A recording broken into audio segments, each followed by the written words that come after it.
కూటమి ప్రభుత్వం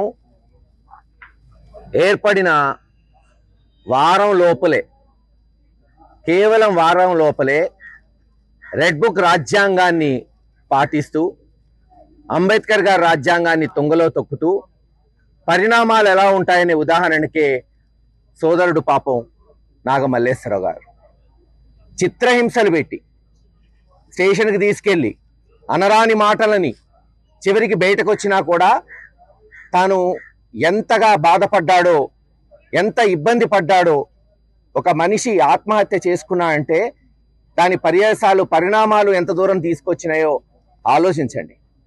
మరి ఉప సర్పంచ్గా ఉండి ఈ గ్రామానికి జగన్మోహన్ రెడ్డి గారి నాయకత్వంలో అనేక అభివృద్ధి కార్యక్రమాలు చేసి ఆత్మహత్య చేసుకునే వరకు తెలుగుదేశం నాయకులు తీసుకొచ్చారు. ఇది ముమ్మాటికి తెలుగుదేశం ప్రభుత్వం చేసిన హత్యే. నాగమల్లేశ్వరరావు ఆత్మహత్య కాదు. అందుకే జగన్మోహన్ రెడ్డి గారు కంకణం కట్టుకొని ఈరోజు రేపు 18వ తేదీ ఇక్కడికి వస్తారు. న్యాయం జరిగే వరకు పోరాటం ఉంటుంది. ఈ ప్రభుత్వం న్యాయం చేస్తుందని ఎక్కడ అట్టడుగున వర్గాలు ఆశపడట్లేదు. కానీ 4 సంవత్సరాల్లో మళ్ళీ జగన్మోహన్ రెడ్డి గారు ముఖ్యమంత్రి అయిన తర్వాత ఇటువంటి కేసులు ఈ రాష్ట్రంలో జరిగిన నాగమల్లేశ్వరరావు గారు లాంటివంటి అనేక మంది ఆత్మహత్యలు కావచ్చు, హత్యలు కావచ్చు, దాడులు కావచ్చు, పోలీస్ స్టేషన్లో కొట్టిన కేసులు కావచ్చు, అన్ని బయటకు తీస్తారు. ప్రతి కేసు మళ్ళీ ఎఫ్ఐఆర్లు కడతారు. ఎవరెవరైతే సిఐలు, ఎస్ఐలు, డిఎస్పీలు ఉన్నారో, ఐపీఎస్లు ఉన్నా సరే వాళ్ళని డిస్మిస్ చేసే వరకు ఆ రోజు జగన్మోహన్ రెడ్డి గారు ఊరుకోరని ఈరోజు ఈ గ్రామ నడిబొడ్డులో తెలియజేస్తున్నాం. ఖచ్చితంగా రేపు జగన్మోహన్ రెడ్డి గారు వచ్చే కార్యక్రమాన్ని విజయవంతం చేయవలసిందిగా సత్తెనపల్లి, పల్నాడు ప్రాంతంలోని ప్రతి వైఎస్ఆర్సీపీ నాయకుడికి, కార్యకర్తకి పేరున మేమందరం నాయకులు ఈరోజు ఈ గ్రామ నడిబొడ్డులో నిలబడి విజ్ఞప్తి చేస్తున్నామని తెలియజేస్తాం. 18వ తారీఖు మా నాయకుడు జగన్మోహన్ రెడ్డి గారు రెడ్డపాళ్ళ సత్తెనపల్లి నియోజకవర్గానికి ఏదైతే కూటమి ప్రభుత్వం ఏర్పడ్డాక రెడ్ బుక్ అని ఒక కొత్త రచనలకు దారి తీసిన ఒక గాడి తప్పినటువంటి పాలనలో అలా ప్రభుత్వం మారగానే, మా ప్రభుత్వం మారగానే, కూటమి ప్రభుత్వం రాగానే ఈ జరుగుతున్నటువంటి హింసలో భాగంగా ఈ నాగమల్లేశ్వరరావు అనేటువంటి 38 సంవత్సరాల యువకుడు, ఈ గ్రామ వైస్ సర్పంచ్గా ఉన్నటువంటి వ్యక్తి, ఆల్రెడీ వాళ్ళ నాన్నగారు ఈ యొక్క మండలము సంబంధించి ఎక్స్ మండల్ ప్రెసిడెంట్ గా పనిచేస్తున్నారు. ఈ గ్రామంలో ఎంతో మందికి తెలిసినటువంటి వారు, ఒక ఉనికి ఉన్నటువంటి వారు, కొద్దో గొప్ప ఓ మంచి ప్రజాసేవ చేసినటువంటి వ్యక్తులుగా పేరొందినటువంటి వాళ్ళు. మరి ఆ వ్యక్తిని కౌంటింగ్ రోజునే పోలీసులు పిలిచి ఏ విధమైనటువంటి పోలీస్ హరాస్మెంట్ కి గురి చేశారు అనేది మనం చూసాం. దాంట్లో భాగంగానే మనం చూస్తే పోలీసులు ఏ విధంగా అయితే తన్ని హింసించి ఇబ్బంది పెట్టి, అది ఒక పోలీసులు కూటమి ప్రభుత్వం వచ్చాక పోలీసులు ప్రేరేపించి అది ఒక ఆయన గడ్డి మందు తాగి హత్య చేసుకునే వరకు వెళ్ళిందంటే ఇది కూటమి ప్రభుత్వం చేసినటువంటి ఒక హత్యగా చూడాల్సినటువంటి అవసరం ఉంది. పోలీసులు ప్రేరేపించి జరిగినటువంటి ఒక హత్యగా మనం చూడాల్సినటువంటి అవసరం ఉంది. మరి సంవత్సరం అయింది ఈ యొక్క వ్యక్తి చనిపోయి.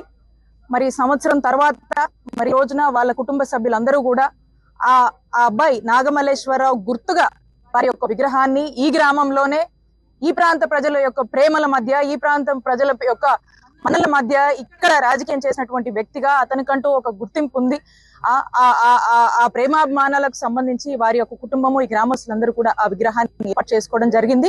మరి జగన్మోహన్ రెడ్డి గారు ఈ యొక్క కుటుంబాన్ని పరామర్శించి ఈ రెడ్ బుక్ యొక్క రాజ్యాంగం గురించి, ఈ రెడ్ బుక్ పాలన గురించి, రెడ్ బుక్ అరాచకాల గురించి మాట్లాడుతూ, మరి అలాగే ఈ యొక్క కుటుంబానికి ఒక ధైర్యాన్ని నింపుతూ వారి యొక్క భరోసాను ఇచ్చేందుకు మరి 18వ తారీఖున సత్తెనపల్లి రాబోతా ఉన్నారు.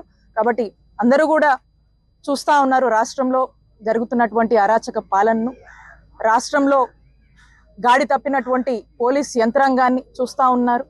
ఎంతో మంది ఈరోజు సామాన్యుడికి రక్షణ లేదు, మహిళలకు రక్షణ లేదు, ఏ వర్గానికి కూడా న్యాయం జరగట్లేదు అనేటువంటి విషయం ప్రతి ఒక్కరికి కూడా తెలుసు. అన్నిటి అంశాల గురించి మాట్లాడుతూ ఈ కుటుంబానికి భరోసానిచ్చేందుకు జగన్మోహన్ రెడ్డి గారు రానున్నారు. కాబట్టి ఇక్కడ ఉన్నటువంటి ఈ పల్నాడు ప్రాంతంలో ఉన్నటువంటి అందరూ కూడా మరి యొక్క అరాచకాల్ని ప్రశ్నిస్తూ మరి ఇలాంటి కుటుంబాలకు అండగా నిలబడడానికి మన ముఖ్యమంత్రి గారు ఉన్నారు. కాబట్టి మీ అందరూ కూడా దీంట్లో పాల్గొనవలసిందిగా మీ అందరికీ కూడా పిలుపునిస్తూ మీ అందరినీ కూడా మరి యొక్క కార్యక్రమంలో పాల్గొనవలసిందిగా కోరుతున్నాం. Thank you. వినుకొండలో రషీద్ కిరాతకంగా హత్య గావించబడి సంవత్సరం పూర్తిగా వస్తున్న నేపథ్యంలో రెండో ఇన్సిడెంట్గా ఆ రోజు జగన్మోహన్ రెడ్డి గారు పల్నాడు జిల్లాకి రావడం జరిగింది మొట్టమొదటిసారి. ఈరోజు రెండో అంశం మీద పల్నాడు జిల్లాకి రెండోసారి ఈరోజు రెంటపాళ్ల గ్రామం, ఈ గ్రామ ఉప సర్పంచ్ నాగమల్లేశ్వరరావు పోలీసుల యొక్క వేధింపులు తాళలేక ఆ రోజు ఆత్మహత్య చేసుకోవడం జరిగింది.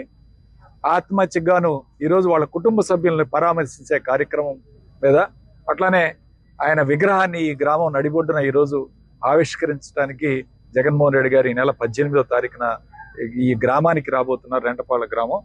కాబట్టి అందరూ కూడా వైఎస్ఆర్ కాంగ్రెస్ పార్టీ పల్నాడు జిల్లా యావత్తు ఈ యొక్క పర్యటనకి అందరూ కూడా జగన్మోహన్ రెడ్డి గారిని స్వాగతించడానికి ఆహ్వానిస్తూ ఈరోజు ముఖ్యంగా రెడ్ బుక్ పరిపాలన ఏ విధంగా జరిగింది, ఈ రాష్ట్రంలో దాదాపు 400 మంది వైఎస్ఆర్ కాంగ్రెస్ పార్టీ కార్యకర్తల మీద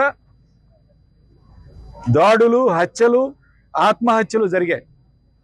400 మంది సుమారు వైఎస్ఆర్ కాంగ్రెస్ పార్టీ 800 కేసులు ఈరోజు ఇప్పటిదాకా నమోదయ్యాయి. దాదాపు సోషల్ మీడియాలో 32 మంది మీద 20 కేసుల నుంచి 5 కేసుల వరకు కూడా సోషల్ మీడియా కార్యకర్తల మీద పెట్టారు.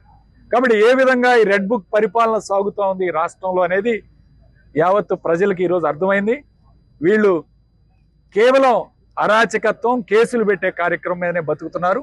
నిన్న పొదిలి సంఘటన కూడా చూస్తే 30-40 వేల మంది వైఎస్ఆర్ కాంగ్రెస్ పార్టీ కార్యకర్తలు, నాయకులు వస్తే ఒక 40 మంది చేత రాళ్లు, చెప్పులు వేపించే కార్యక్రమం చేయాలని తెలుగుదేశం పార్టీ ఎంత కుట్రబనిందో మనం చేసుకున్నాం. ఇప్పటికి కూడా నిన్న కూడా నోటీసులు ఇచ్చారు వైఎస్ఆర్ కాంగ్రెస్ పార్టీ జిల్లా అధ్యక్షులకి, నాయకులందరికీ. వాళ్ళ మీద కూడా కేసులు పెట్టారు. ఈ విధంగా ఎక్కడికి జగన్మోహన్ రెడ్డి గారు వెళ్ళినా అడ్డుకోవాలనే ప్రయత్నం చేస్తున్నారు.